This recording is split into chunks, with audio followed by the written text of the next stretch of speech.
When I wrote my first cookbook, Against All Grain, I knew that I had to incorporate as many family heirloom recipes as I possibly could. So I asked my Grandma Marge if it was okay with her if I modified my great granny Saraella spaghetti sauce and published it in the book.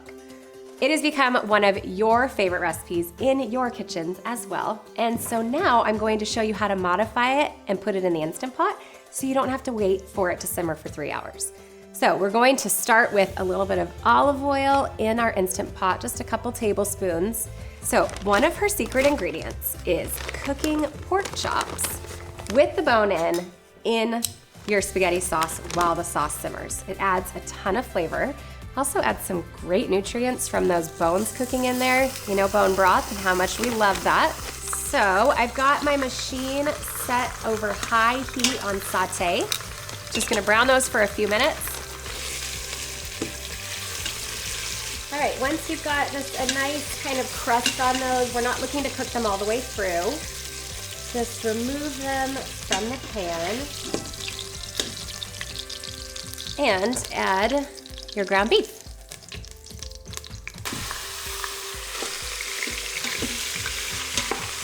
While our meat cooks, I am just going to mince a few garlic cloves, and then we need about a cup of diced yellow onion. Take a look at our beef over here. We're probably getting close. Again, this is going to cook in the pot, so you don't need to worry about it being fully cooked, but that browning just gives the sauce an incredible flavor.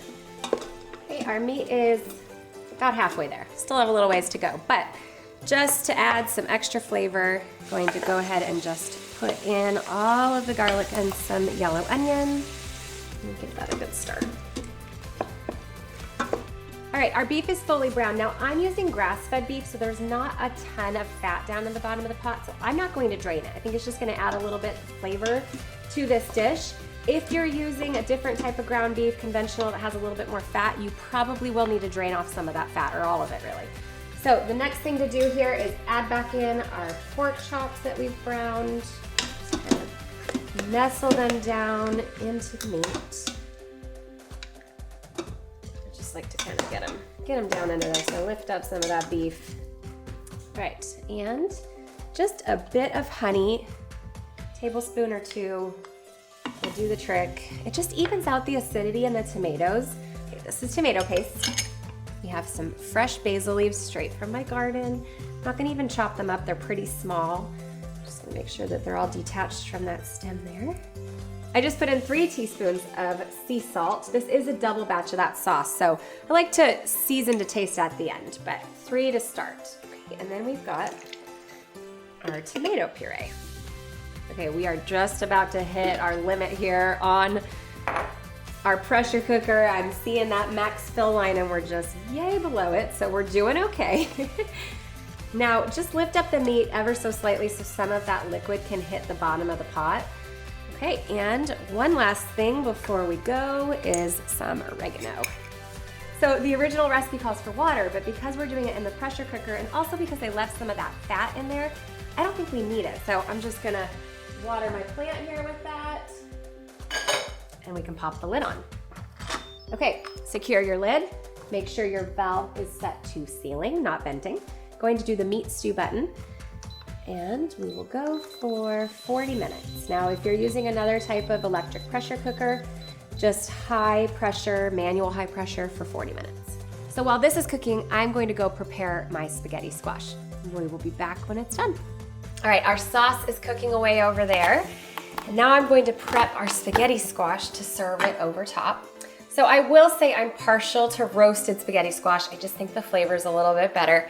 But when I'm short on time, it's pretty great to be able to put it into an electric pressure cooker. So I've cut it in half and I'm just going to scrape out all of the stringy membrane and the seeds, kind of like when you're carving a jack-o'-lantern.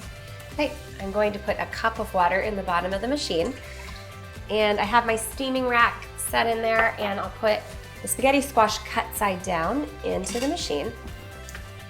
Let's scrape this one out as well. In there. So depending on what size machine you have, you may have to kind of maneuver these guys in there. Lay one on its side. There we go. And we will just get our lid on here, make sure that it's set to sealing. And we're going to go here for manual pressure. And I always start at about 10 minutes, and then just see how tender it is, and if you need to put it in for a couple more, you can. And we'll check on our sauce. We should be all set to go at the same time, which is perfect. Oh, it smells like my grandma's kitchen in here.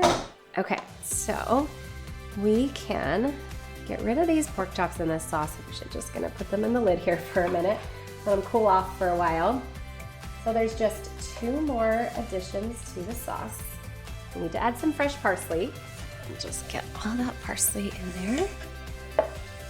Okay, now for the secret thing, cinnamon. It doesn't take a lot. We're just gonna put a little bit less than a half a teaspoon in. And actually, when I have had to kind of take the shortcut route and buy some store-bought sauce, I sprinkle a tiny bit of cinnamon in it because it's just so homey and, you know, reminiscent of my family now with just that teeny hint. Oh, you know, I almost wore a white top, which I'm glad I didn't. But of course I still spill on myself because that's just what happens when you make spaghetti sauce.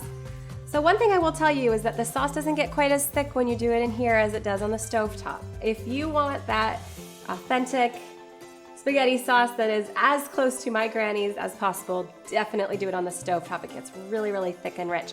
But this is a great quick alternative. Okay, I'm just gonna grab those spaghetti squash really quick and then we'll plate up. So just take a fork and kind of scrape the sides just to get those little strands that look like noodles. Just put all of that spaghetti right into your bowl. Drizzle with a bit of olive oil or even some melted ghee is really delicious. Fresh cracked pepper and a pretty good hit of sea salt. Gonna need it. Now for our sauce. Okay, so we still eat a little bit of dairy, especially if it's a hard cheese like Parmesan, so I'm topping this with some Parmesan. You can even do a small sprinkle of nutritional yeast on top if you just want some of that cheesy flavor. Okay, this is a little bit too hot to eat for you guys, so I'm gonna take it over to the table, blow on it a little bit, and enjoy it afterwards.